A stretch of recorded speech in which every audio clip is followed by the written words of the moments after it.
जय जगन्नाथ जय श्री कृष्ण।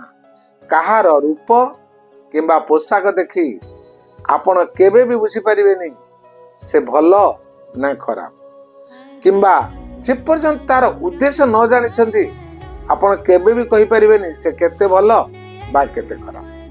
थरे प्रभु रामचंद्र भ्राता लक्ष्मण सहित नदी कूल बुलुथिले। सेतिक बेले प्रभु रामचंद्र देखिले जे नदी भितरे गोटे बगटीए गोटे गोड़े एका लय पानी भितर ठिया होई रही से कौन सी जलचर जीव को कौन सी प्रकार हैरान करू नहीं। प्रभु रामचंद्र भ्राता लक्ष्मण कहले अनुज अनुज देख तो से बगटी केते भल से काहा को हैरान करू नहीं। गोटे गोड़े जड़े तपस्वी भलिया एका लय ठिया होई रही से बहुत भल।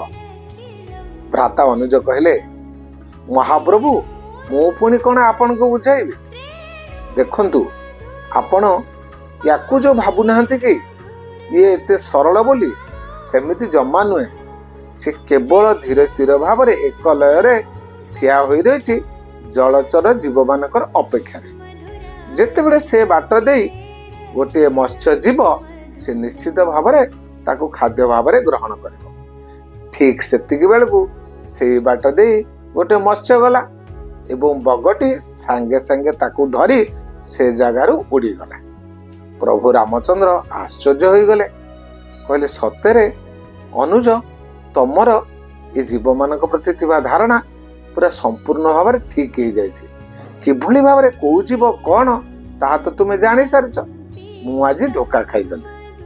अनुज कहले ना प्रभु तुम्हें धोखा खाइल तुम्हें विश्वास करथिल जे पर्यंत तार व्यवहार को तमे देखि नथिल आपण विश्वास करथिले जे पर्यंत तार आवश्यकता कण आपण जानि नथिले आ आपण जते बेले ता आवश्यकता जानिले जे एथि पई से ठिया हिची आपण सेते बेले से ताको बुझी पारले।